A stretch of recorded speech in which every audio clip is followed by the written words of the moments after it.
Времето не е много хубаво, припича. Ма духа едно студено вятърче. Тук на около километър 2 има рапица, цъфнала. Изтървах да снимам първите татковци. Той сега е към 2 часа, някъде там е към 2 часа след обеда.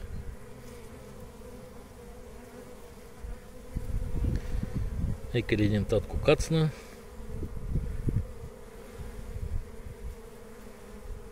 Обаче притока на прашец е слаб, даже да се чудя, ама нектар няма откъде да е. Това с хладно време. Тук е може би 14-15 градуса. За нектар не може да се мисли. Явно за вода ходят повечето.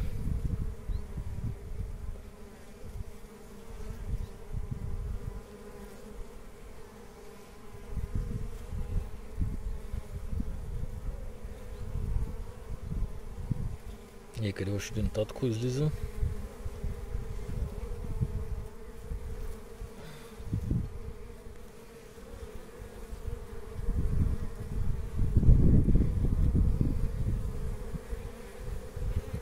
Каквото да е Бургас, може да е 4-5 градуса по-топло, обаче се дава отражение.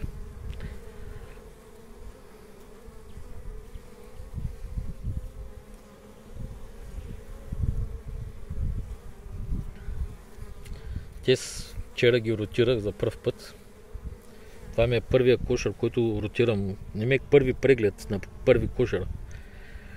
Другите още не съм отишъл да ги отворя, да ги видя какво има, какво няма.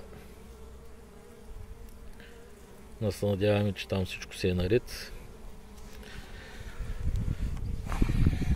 Още един татко. Нека да видим хранилката. Оп, усичка ли беше това? Нещо ми се видя като сичка.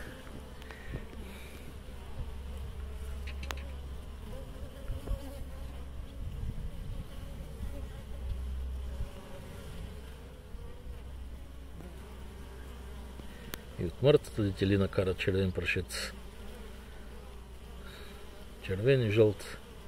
Мъртва детелина и би трябвало да е рапица.